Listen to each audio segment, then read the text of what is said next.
सभी विद्यार्थियों का और दोस्तों का स्वागत है। और देखिए विद्यार्थियों, आज हम बात करने वाले हैं आपके हिंदी के पद्य खंड के जो गुप्त जी द्वारा लिखित है और साकेत के नवम सर्ग से अवतरित है, उनका गीत शीर्षक से लिया है। और इसमें बिरहणी उर्मिला, जिनको गुप्त जी ने उपेक्षित समझा था, क्योंकि गुप्त जी से पहले के जो भी काव्य रचे गए उनमें उर्मिला को कहीं स्थान नहीं मिला। मिला तो थोड़ा बहुत संक्षेप में मिला, इसलिए उन्होंने अपनी इस पीड़ा को सहन नहीं कर पाए और उन्होंने अपनी रचना कर डाली, जो गीत है जिसमें बिरहणी उर्मिला का चित्रण किया गया है। और देखिए, उन्होंने जैसे अन्य काव्यों में श्री कृष्ण और गोपियों का भी जो वर्णन किया है, उसमें गोपियां हैं वो ब्रह में व्याकुल हैं और वह कृष्ण पीछे तक जाती हैं। लेकिन यहाँ जो गुप्त जी की जो नायिका है उर्मिला, वह मतलब वो निस्वार्थ भाव से उनका यहाँ प्रेम दर्शाया है पति के प्रति। ठीक है, तो समझ लेते हैं इस पद को। निरग सखी ये खंजन आए। तो इसमें मैं आपको देखिए एक चीज़ बताना चाहूँगा, अगर आपने ये वीडियो देख लिया तो आपको अन्य वीडियो देखने की आवश्यकता नहीं होगी, क्योंकि इसमें संदर्भ, प्रसंग, व्याख्या और काव्य का संदर्भ मैं पूरा कंप्लीट करूँगा। और इसे देखने के बाद में आपको अन्य कहीं भटकने की आवश्यकता नहीं है। और दूसरी बात, आप पूरा वीडियो देखें, स्किप करके ना देखें। और आपको अगर साफ दिखाई नहीं दे रहा हो तो आप बुक लेके बैठे या ध्यान से सुन लें तो भी काम चल जाएगा। ये ना देखें कि इसमें साफ दिख रहा है कि नहीं दिख रहा है। ठीक है, ये धुंधलापन मैं जानबूझ कर रहा हूँ, क्योंकि जैसे आप ध्यान से सुने। ठीक है, तो आप ध्यान सुने। निरख सखी ये खंजन आए। निरख कहते देखो, खंजन पक्षियों का नाम है। खंजन एक प्रकार के पक्षी होते हैं जो वर्षा ऋतु जो हो जाती है उसके समापन पर आते हैं। खंजन एक प्रकार का पक्षी होता है। ठीक है, बहुत लोगों का मानना है वर्षा ऋतु समाप्त होने पाते हैं, बहुत से लोग मानते हैं शरद ऋतु में आते हैं। तो अन्य अन्य मत हैं, लेकिन आपको समझना लिखना इतना है। प्रसंग संदर्भ क्या होगा? प्रस्तुत पद्यांश या प्रस्तुत पद या प्रस्तुत पद्य खंड, कुछ भी ले सकते हो आप। राष्ट्रकवि मैथिली शरणगुप्त द्वारा रचित उनके साकेत महाकाव्य के नवम सर्ग से हमारी पुस्तक काव्यांजलि में संकलित किया गया है। ठीक है, ऐसा आपको संदर्भ लिख देना है। ऐसे ये मैं वीडियो आपका पिछले वीडियो में अपना कवर कर चुका हूँ, फिर भी मैं आपको ये कंप्लीट यहाँ दे रहा हूँ ये। और इसका सारा प्रसंग क्या हुआ कि वर्षा ऋतु समाप्त हो गई है और शीत ऋतु का आगमन हो रहा है। ठीक है, और यहाँ विरह से व्याकुल उर्मिला शरद ऋतु का स्वागत करते हुए कहती हैं कि हे सखी देखो, ये खंजन पक्षी आ गए हैं और मुझे ऐसा लगता है कैसे कि फेरे मेरे उन रंजन ने नयन इधर मन भाई। मेरे उन रंजन का तात्पर्य होता है मन को आनंद देने वाले या प्रीतम। ठीक है, तो फेरे मेरे उन रंजन ने, अर्थात मुझे आनंद देने वाले मेरे पति अर्थात मेरे प्रियतम ने खंजन पक्षियों के रूप में मुझे सुंदर लगने वाले अपने नेत्रों को मेरी ओर घुमा दिया है या मेरी ओर देखा है। ठीक है, और फैला उनके तन का आतप मन से सरसाए। फैला उनके तन का आतप, तन कहते हैं शरीर को, आतप कहते हैं गर्मी को, अर्थात उनके शरीर की तपस्या रूपी गर्मी इधर फैली है। वो कहना चाहती हैं कि चारों ओर धूप के रूप में मेरे प्रीतम के शरीर की गर्मी अर्थात उनकी तपस्या के कारण उत्पन्न गर्मी फैली हुई है। ठीक है, और उनके मन की सरसता, यानी उनके मन का जो सरसता है, उनके मन की स्निग्धता है, उसके कारण जो सरोवर है, तालाब है, उसमें कमल के फूल खिल रहे हैं। ठीक है, क्या कहती हैं? मन से सरसताए, यानी उनके मन की सरसराहट, मतलब उनका मन प्रसन्न हुआ है, इसलिए घूमे वे उस ओर ये हंस यहाँ उड़ छाए। हाँ, फैला उनके तन का आतप मन से सर कहते तालाब। ठीक है, अर्थात तालाब, सरमान तालाब, अर्थात जो तालाब में फूल है वो खिल उठे हैं। घूमे वे इस ओर वहाँ ये हंस यहाँ उड़ छाए। कहने का मतलब अर्थात मेरे प्रियपति लक्ष्मण वहाँ वन में घूम रहे होंगे और उस मंद मंद गति का स्मरण दिलाने के लिए ही, याद दिलाने के लिए ही तो ये हंस यहाँ उड़ करके आ गए हैं। ठीक है, अर्थात और करके में ध्यान आज सन का निश्चय वे मुस्काए, और निश्चय ही उन्होंने मेरा ध्यान, मुझे मेरे प्रीतम ने याद किया है और मेरी याद करके वे निश्चय ही मुस्कुराए होंगे, तभी तो ये कमल यहाँ खिल उठे हैं। ठीक है, करके ध्यान आज जन का निश्चय वे मुस्काए, फूल उठे हैं कमल अधर से, यह बंदूक सुहाए। बंदूक एक लाल रंग का फूल होता है। ठीक है, कमल का तो आप जानते ही है। तो कहते हैं तभी तो ये कमल खिल उठे हैं, और लाल रंग के जो बंदूक के जो फूल हैं वो मेरे प्रिय के लाल अधरों के समान, लाल होठों के समान सुंदर लग रहे हैं। और आगे कहती है स्वागत स्वागत शरद भाग्य से मैंने दर्शन पाए। हे शरद ऋतु, हे शीत ऋतु, तुम्हारा स्वागत है, स्वागत है। मैंने आज बड़े भाग्य से तुम्हारे रूप में उनके दर्शन प्राप्त कर लिए हैं। ठीक है, और नवने मोती बारे लोए अश्व अर्घ भर लाए। नव माने आकाश, आकाश में क्या होता है, शरद ऋतु में, शीत ऋतु में ओस गिरती है, और तो ओस का या जो है वो मानवीकरण करते हुए कहा है कि नवने मोती बारे, अर्थात लो यानी आकाश, जो आकाश से ओस की बूंदें गिर रही हैं, वो मान लो ओस की जो बूंदों के रूप में असंख्य मोती नौछावर कर दिए हैं। ठीक है, और लो ये अश्रु अर्घ भर, अश्रु माने आंसू, अर्घ माने कहते हैं किसी स्वागत में अर्घ देना, जल से अर्घ देते हैं।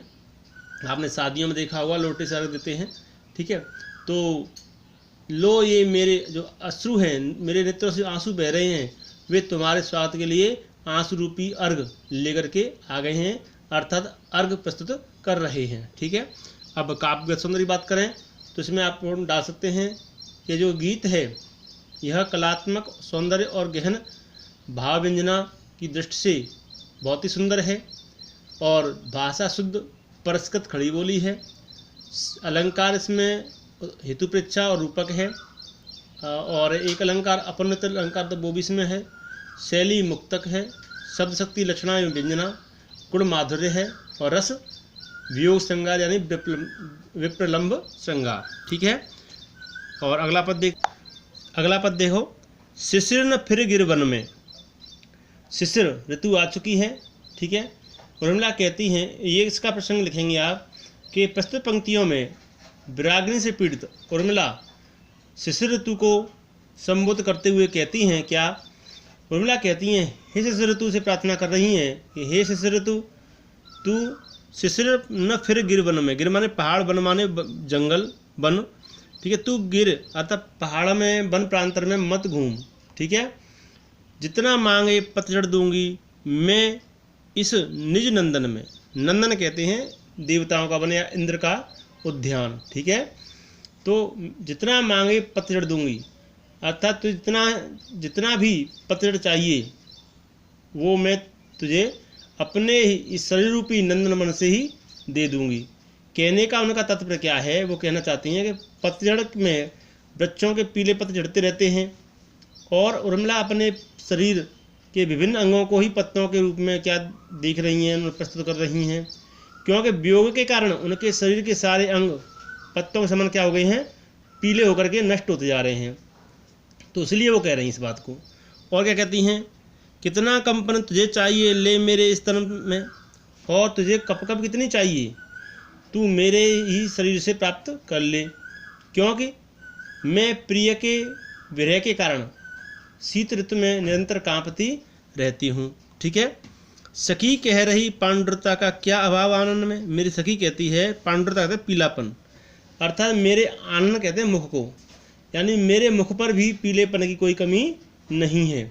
अर्थात तुझे पीलापन अधिक पसंद है तो तू उसे मेरे मुख से ही प्राप्त कर ले, क्यों मेरी सखी कह रही है कि मेरे मुख पर पीलेपन की कोई कमी नहीं है। कहने का कारण क्या है, वो क्या कहना चाहती हैं, क्योंकि विरह के कारण मेरा पूरा शरीर यानी मेरा पूरा मुख पूरी तरह से पीला पड़ गया है, मेरा पूरा मुख पीला पड़ गया है विरह के कारण। ठीक है, सखी कह रही पांडुरता क्या अभाव आनंद में। आनंद कहते हैं मुख को। और आगे सुन देखिए, वीर जमादे नयन नीर ये तू मानस भाजन में। वीर कहते हैं भाई को। तो हे भाई शिशिर ऋतु, तू मेरे नयन नीर, नेत्रों के नीर यानी नेत्रों के आंसुओं को, मानस भाजन, मानस कहते हैं मन को, भाजन कहते हैं बर्तन को, यानी मन रूपी बर्तन में, मन रूपी बर्तन में तू मेरे आंसू रूपी मोतियों को जमा दे। तो मैं मोती सा मैं अकिंचना रखूं इसको मन में। अकिंचन कहते हैं निर्धन, जिस पर कुछ नहीं हो। तो उर्मिला कहती हैं कि मैं उन्हें मोती के समान संभाल करके, मैं गरीब नहीं, उसको अपने मन में संभाल के रख लूँगी। अब उन्होंने अपने को गरीब क्यों कहा है? कि जिसका पति नहीं है, वो विदेश में चला गया है, तो उनके बिना वो अपने आप को मतलब गरीब समझ रही हैं, अर्थात धनी, वो अपने आप को तुच्छ समझ रही हैं। ठीक है, तो यहाँ अकिंचन को माना होता है गरीब, अकिंचना। और आगे कहती हैं, वह कि हंसी गई रो भी न सकूँ मैं। अब मैं अपने जीवन में, अर्थात मेरी हंसी और रोना दोनों ही मेरे जीवन से समाप्त हो चुका था। न मुझे खुशी है, न मुझे, मैं रो भी नहीं सकती हूँ, क्योंकि अगर मैं रोऊंगी तो उन्हीं तपस्या में क्या बनेगी? ये बाधा बनेगी। तो मेरे जीवन से दोनों ही वस्तुएं क्या हैं? दोनों ही मेरे जीवन में नहीं हैं। हंसी गई रो भी न सकूँ मैं अपने इस जीवन में। उन्हें कहने का मतलब क्या है? वो कहना चाहते मेरी हंसी तो चली ही गई है, क्या मैं अपने जीवन में रो भी नहीं सकती? अर्थात यदि मेरा रोना और हंसना दोनों ही बंद हो जाएंगे तो क्या कहती हैं आगे? तो उत्कंठा है देखूं फिर क्या हो भाव भवन में। तो वो कहती हैं कि दोनों ही वस्तुएं मेरे छिन जाएंगी, तो मेरे इस भावरूपी संसार में, अर्थात भावरूपी जगत में फिर क्या वस्तु शेष रह जाएगी? अर्थात क्या मेरे जीवन में हलचल शेष रह जाएगी?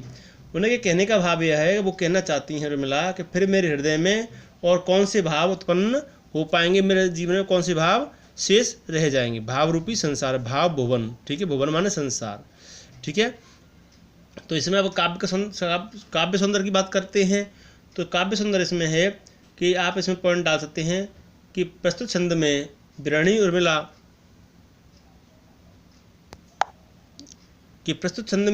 उर्मिला के मानसिक और शारीरिक दुख का बहुत सुंदर ही, बहुत यानी हृदयग्राही चित्र प्रस्तुत किया गया है।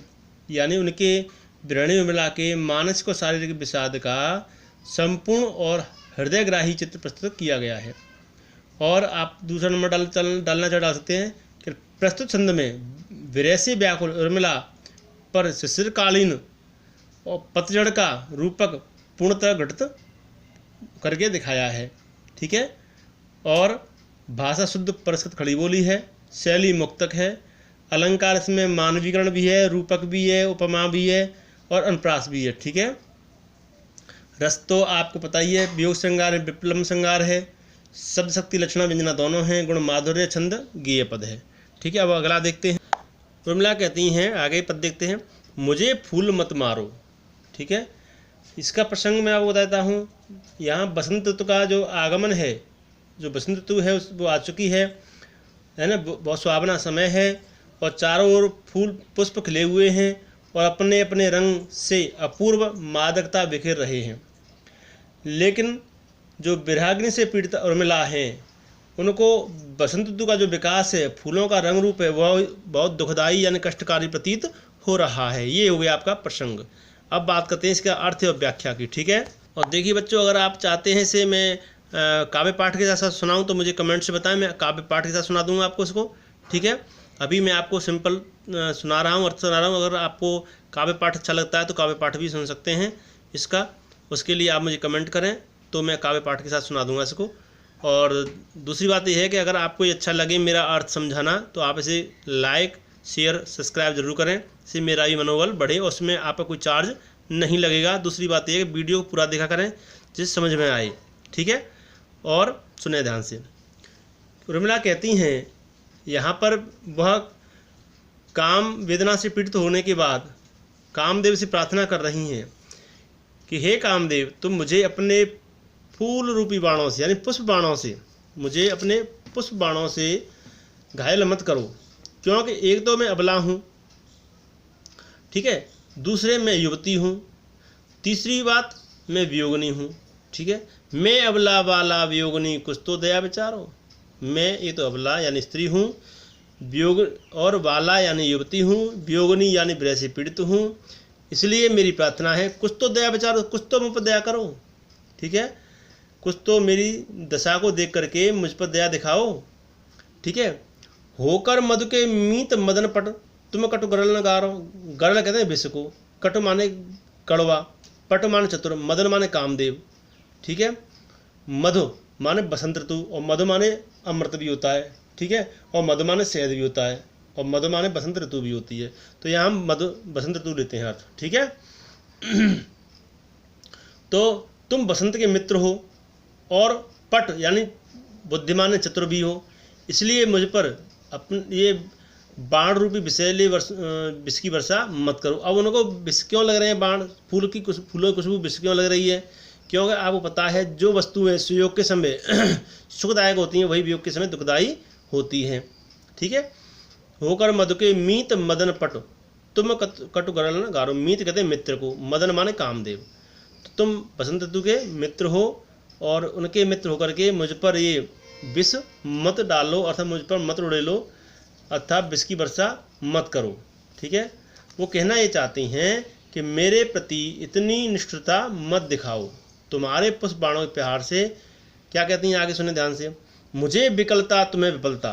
तुम्हारे पुष्प बाणों से मुझे क्या मिलेगी, व्याकुलता मिलेगी, विकलता, और तुम्हें विफलता, तुम्हें असफलता मिलेगी, ठीक है। और तुम विचलित करके यानी बहुत थक गए हो, ठहरो सम परिहारो, तुमने बहुत परिश्रम कर लिया और तुम रुको, और श्रम माने परिश्रम, परिहारो माने आराम कर लो, विश्राम कर लो, ठीक है। अब तुम थक गए हो, तुम विश्राम करो।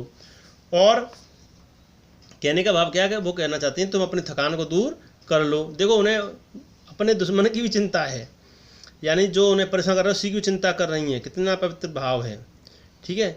नहीं भोगनी यह मैं कोई जो तुम जाल पसारो, मैं कोई सामान्य या भोग विलास वाली स्त्री नहीं हूँ। वो कहना ये चाहती हैं कि तुम्हारे लाख प्रयास करने पर भी तुम मुझे मेरे व्रत और संयम से नहीं डिगा सकते, चाहे मुझे कितना ही दुख क्यों न दे दो, क्योंकि मैं कोई सामान्य भोग विलास की इच्छा करने वाली कोई विलासिनी स्त्री नहीं हूँ। इसलिए जो तुम जाल फैला रहे हो, इसलिए जाल फैलाने के लिए इतना सारा प्रपंच तुमने फैला रखा है, ठीक है। और क्या कहती हैं आगे, बल हो तो सिंदूर बिंद यह हर नेत्र निहारो। अगर तुम्हें शक्ति है, बलवान शक्ति, तो तुम्हें शिव, तो तुम शिव के समान तीसरे नेत्र, अर्थात शिव का जो तीसरा नेत्र है वो सारी बाधाओं को, सारे व्यवधानों को नष्ट कर देता है। उसी प्रकार से अगर तुम्हें शक्ति हो तो तुम शिव नेत्र के समान बाधाओं को भस्म कर देने वाले मेरे इस सिंदूर बिंदु की ओर देखो, अर्थात मेरे सिंदूर को की तरफ नजर करो। ये शिव के तीसरे नेत्र समान है। निहारो माने देखो, हर माने शिव, ठीक है। रूप दर्प कंदर्प तुम्हें तो मेरे पथ पर वारो। अगर तुम अपने रूप पर घमंड है, अपने सुंदरता पर घमंड है, कंदर्प कहते हैं कामदेव को, दर्प माने अभिमान, रूप माने सुंदरता। अगर तुम्हें अपने सुंदरता पर, हे कामदेव, तुम्हें अपने रूप पर सौंदर्य पर गर्व है, तो तुम मेरे पथ पर वारो, अर्थात इस गर्व को मेरे पति के चरणों में न्यौछावर कर दो, क्योंकि सुंदरता में तुम मेरे पति के चरणों की धूल के बराबर भी नहीं हो, ठीक है। तो मेरे पति पर वारो, और लो यह मेरी चरण धूल उस रति के सिर पर धारो। और तुम्हें यदि ये घमंड है कि मेरी पत्नी रति बहुत सुंदर है, तो तुम मेरे चरणों की धूल ले जाओ और उस धूल को ले जाकर रति के सिर पर रख दो, धारण कर दो। मतलब कहना क्या चाहती हैं वो कहती हैं तुम मुझे विचलित करने में कभी सफल नहीं हो सकोगे, ठीक है। तो इस प्रकार से इसका व्याख्या आपको सरल शब्दों में समझ में आ गई होगी, अर्थ भी समझ में आ गया होगा। अब काव्य सौंदर्य बात करते हैं, तो इसमें आप पॉइंट डाल सकते हैं कि प्रस्तुत गीत में कामदेव द्वारा प्रताड़ित उर्मिला कामदेव से उसे न सताने के लिए विनय करती हैं और अपने सिंदूर बिंदु को शिव नित्य समान बताकर उसे धमकी देती हैं। पॉइंट नंबर 2 डाल सकते हो कि प्रस्तुत गीत में अपने पतिव्रत और अपने पति लक्ष्मण की सुंदरता के प्रति उर्मिला का जो गर्व है वो बहुत ही सुंदर है, दर्शनीय है, सराहनीय है, ठीक है, और अतुलनीय है। उसकी तुलना किसी से नहीं की जा सकती। भाषा शुद्ध परिष्कृत खड़ी बोली है, इसमें शैली वही मुक्तक है, अलंकार इसमें रूपक भी है, अनुप्रास है, यमक है, श्लेष है, ठीक है। रस वियोग श्रृंगार है ही, विप्लव श्रृंगार से बोलते हैं। गुण माधुर्य और छंद कौन सा है, गेय पद है, ठीक है। अब अगला देखते हैं। हाँ, तो देखिए ये लास्ट पद है, ठीक है, इसे देखते हैं। ये इसमें कहती हैं यही आता है इस मन में। उर्मिला कहती हैं कि तब इसका प्रसंग मैं आपको बताता हूँ। देखिए उर्मिला को अपने जो पति हैं लक्ष्मण प्रिय, उनका जो विरह है वो उन्हें असह्य हो जाता है, सह नहीं पाती हैं, ठीक है। तो वह उनकी समीपता पाने के लिए बहुत ही व्याकुल हैं। तो प्रस्तुत पंक्तियों में इसी बात का वर्णन किया गया है, ठीक है। क्या कहते हैं, व्याख्या देते हैं कि यही आता है इस मन में, यही आता है इस मन में। वो कहती है मेरे मन में बार बार यही बात जागृत होती है, यही बात आती है। क्या आती है कि छोड़ धाम धन जाकर मैं भी रहूं उसी वन में। मैं भी सारा धन धाम यानी सारा राजमहल और संपूर्ण वैभव त्याग करके मैं भी उसी वन में जाकर रहने लगूं, जहाँ पर मेरे पति उस वन में हैं, वो भी तपस्या कर, जिस प्रकार मेरे पति जो प्रिय हैं वह वन में रहते हैं, ठीक है। प्रिय के व्रत में विघ्न डालूं रहूं निकट भी दूर। वो कहती हैं कि इस बात को कहती हैं मैं अपने प्रिय के जो व्रत है, उनकी जो साधना है, उसमें बाधक बनना भी नहीं चाहती हूँ। इसलिए मैं उनके पास भी रहते हुए भी उनसे दूर ही रहना चाहती हूँ, यानी उनसे दूरी रहूँगी मैं, ठीक है। प्रिय के व्रत में विघ्न डालूं रही निकट भी दूर, और व्यथा रहे पर साथ साथ समाधान भरपूर। वो कहना चाहती हैं, वो ये चाहती हैं कि यह जो मेरी विरह वेदना है, जो विरह व्यथा है, वो जैसी है वैसी बनी रहे, लेकिन साथ में उसका पूरा समाधान भी होता रहे। कहने का भाव क्या है उनका, वो कहती हैं कि मैं शारीरिक रूप से उनसे दूर रहूं, किंतु बीच बीच में उनके दर्शन कर लिया करूं, और अपनी विरह व्यथा को दूर करती रहूंगी। मैं यही आता है हर्ष डूबा हो रोदन में, यही आता है मेरे इस मन में, अर्थात हर्ष डूबा हो रोदन में। वो कहती हैं हर्ष डूबा हो रोदन में यही आता है इस मन में। वो कहती हैं कि मैं अपने प्रिय यानी लक्ष्मण के दर्शनों को करके यानी हर्षित भी हो जाऊंगी, यानी आनंदित होती रहूंगी, और उनके प्रत्यक्ष न मिल पाने के कारण यानी पास होते हुए भी दूर रहने का दुख भी रहेगा, अर्थात मैं विलाप भी करती रहूंगी, ठीक है। यानी नदी के दो किनारों की तरह, नदी किनारे पास होते हुए भी मिल नहीं पाते, उसी प्रकार मैं उनकी समीपता नहीं प्राप्त कर सकूंगी। इस बात के लिए मुझे क्या रहेगा, दुख रहेगा, विलाप करती रहूंगी, ठीक है। आगे देखते हैं। बीच बीच में उन्हें देख लूं मैं झुरमुट की ओट, बीच बीच में उन्हें देख लूं मैं झुरमुट की ओट। वो कहती हैं उर्मिला कि और प्रिय के बीच बीच में उन्हें देख लूं मैं झुरमुट की ओट। वो कहती हैं उर्मिला कहती हैं कि बीच बीच में थोड़ी थोड़ी देर बाद झुरमुट की ओट से मैं अपने प्रीतम को देखती रहूंगी, ठीक है। और जब वे निकल जाएं तब लेटूं उसी धूल में लोट, और जब वो मेरे सामने से निकल जाएं तो उसी धूल यानी उसी मार्ग में मैं लेटती हुई यानी लौटती हुई रहूँगी, यानी लेटी रहूँगी। इस प्रकार मेरे यानी रहरत निज साधन में यही आता है मन में। वो कहती हैं वे अपनी साधना में लगे रहें, अर्थात वे अपनी साधना में लगे रहें, और मेरी उपस्थिति अर्थात मेरा होना उनकी साधना में बाधना न बन पाए, ठीक है। अब अगला देखते हैं। ये लास्ट हैं पंक्तियाँ, ठीक है। जाती जाती गाती गाती कह जाऊँ यह बात, धन के पीछे जन जगती में नहीं उचित नहीं उत्पात। देखिए इस पर थोड़ा सा मैं आपको और प्रकाश डालना चाहूँगा, पहले इसकी व्याख्या अर्थ को समझ लें। वो क्या कहना चाहती हैं, उर्मिला ये कहना चाहती हैं, यानी वह देखिए कितनी बड़ी दर्शनीय बात है कि वह अपनी व्यथा और पीड़ा की स्थिति में भी उर्मिला अपना संदेश देती हैं, यानी गुप्त जी ने उनके माध्यम से संदेश दिलवाया है। वो क्या कहती हैं कि मेरे मन में यही आता है बार बार कि मैं जाते जाते और गाते गाते यह बात बता जाऊं या कह जाऊं कि हे मनुष्यों, इस संसार में धन और वैभव के लिए आपस में उत्पात और संघर्ष करना उचित नहीं है। इस जीवन में प्रेम की ही विजय होती है, धन की नहीं। तो ये तो आपकी व्याख्या हो गई। अब जो मैं आपको समझाना चाह रहा था वो क्या है, वो से सुने ध्यान से। तो देखिए, जो मैं खास बात आपको बताना चाह रहा था वो इसके पीछे, यहाँ उन्होंने कितनी बात सुंदर बात कही है कि धन के पीछे जन जगती में चित नहीं उत्पात। देखिए, ये जो एक पंक्ति है इसका अगर बात करें तो यहाँ इस युक्ति में जो प्रेम के सामने धन की जो निस्सारता है उसका कितना सुंदर वर्णन किया है। यानी उर्मिला अपने पति लक्ष्मण के पास वन में जाने के लिए उत्सुक हैं, लेकिन वन में जाने से पहले उनकी स्मृति में वह सब घटनाक्रम आ जाता है जिसके कारण कैकेयी ने श्री राम को 14 वर्ष का वनवास दिलवाया था। समझ आ रही बात? तो इसी याद के कारण, इसी स्मृति से आहत होकर, दुखी होकर वह कहती हैं कि सारा संसार धन के लिए तरह तरह के क्या करता है, उत्पात करता है, भांति भांति से, तरह तरह से, और धन के लिए सभी संबंधों को, भावनाओं को, सबको भुला देता है। यानी संबंध और भावनाओं के महत्व को भुला देता है। लेकिन ऐसा करना ठीक नहीं है। संसार में सर्वदा हमेशा प्रेम की ही जीत होती है। ये बहुत सुंदर बात कही इस पंक्ति में। प्रेम की ही जय जीवन में, यही आता है इस मन में। देखिए, इन दो पंक्तियों को देखिए, खास बात कि इसमें जो पंक्तियां हैं इनके पीछे उर्मिला ने इसी बात को फिर बताया है कि संसार में लोग सत्ता के लिए, लालच में, धन प्राप्ति के लिए अनेक प्रकार के दुष्कर्म, बुरे कर्म करते हैं।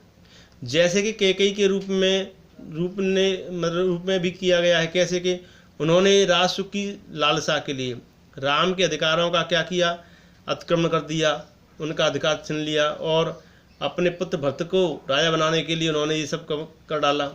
और यह भी नहीं सोचा कि सुकोमल राजकुमार भगवान श्री राम कठोर वन जीवन का कैसे सामना करेंगे, है। उन्होंने इस बात को भी नहीं सोचा, और न ही उन्होंने इस बात को सोचा कि राज सत्ता के लोभ के कारण उन्होंने अपने पति को प्राणों का भी ध्यान नहीं रखा।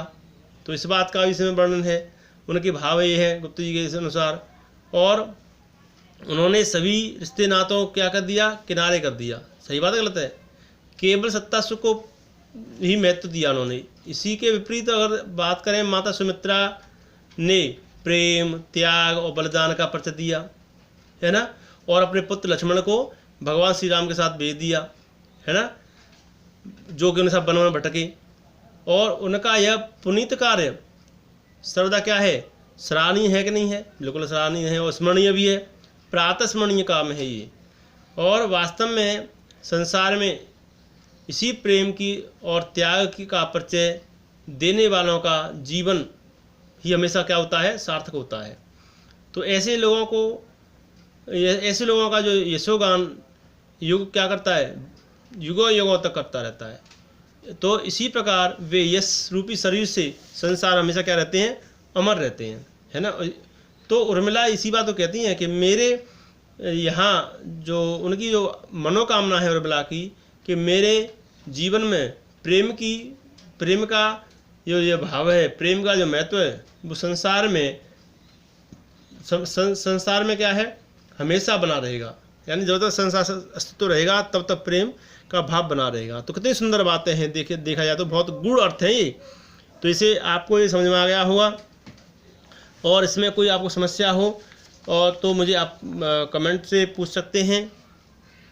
अब बात करें काव्य सौंदर्य की, तो इसमें देखिए आप नोट कर सकते हैं कि प्रस्तुत पद्य खंड में उर्मिला की अपने प्रिय से मिलने की जो तीव्र आकांक्षा है वो व्यक्त की गई है, ठीक है। और दूसरी बात, जो भाषा है वो भाव प्रधान खड़ी बोली है। शैली गीत शैली है इसमें। रस विप्रलम संगा वियोग संगार गुण माधुर्य छंद गेय पद है, ठीक है। तो ये चीज़ आपको एक चीज़ और बताना चाहूँगा। यहाँ पर एक भाव मुझे याद आ गया है, जो आप देखिए, संक्षिप्त ज्ञान से अगर तो हमें कुछ मिल रहा है तो संक्षिप्त ज्ञान कभी भूल जाते हैं। अगर हम कुछ चीज़ें याद कर लेते हैं एक्स्ट्रा तो हमें याद रहती है हमेशा। तो मैं आपको बताना चाहूँगा कि जायसी ने भी इसी प्रकार उनकी जो नायिका हैं उन्होंने भी इसी प्रकार, जैसे कि उर्मिला ने कहा है कि वो उर्मिला आदर्श भारतीय नारी का क्या कर रही हैं, प्रतिनिधित्व कर रही हैं, ठीक है। इसमें खास बात यह है कि वो अपने सुख के लिए अपने प्रीतम की तपस्या में बाधक बनना नहीं चाहती हैं। तो वह झुरमुट की ओट से ही प्रीतम के दर्शन करके सुख प्राप्त करना चाहती हैं। इसी प्रकार जायसी जी है जो, उन्होंने भी नागमती वियोग वर्णन में आपने सुना होगा, उसमें भी वो उनकी जो नायिका हैं वो प्रीतम के मार्ग में स्वयं को बिछा देना चाहती हैं। उन्होंने लिखा है, ठीक है, कि यह तन जारों छार के कहों के पवन उड़ाओ और मकुते मार्ग गिर पड़े कंत धरे जहाँ पाँव। ठीक है, तो ये मतलब बहुत सुंदर उक्तियाँ हैं, तो इन्हें आप याद कर लें, समझ लें। आपको समझ में अच्छा लगा हो तो लाइक शेयर ज़रूर करें और मुझे कमेंट्स के माध्यम से ज़रूर बताएं कि आपको ये कैसा लगा। कमेंट करना नहीं आता तो आप देखिए वीडियो के सबसे नीचे, वीडियो जहाँ आप जैसे से ओपन करेंगे तो नीचे सब ऊपर वो सब वीडियो चलता रहेगा और आप सारे नीचे बिल्कुल चले जाएंगे वीडियो को ऊपर करते हुए बिल्कुल नीचे, तो वहाँ कमेंट वो आ जाता है नीचे, तो वहाँ आप कमेंट डाल सकते हैं। ठीक है, और उससे कुछ आपका जो सवाल है वो भी आप डाल सकते हैं। ठीक है, कोई शब्द का अर्थ नहीं आया वो भी पूछ सकते हैं। तो आज के लिए इतना ही, थैंक यू।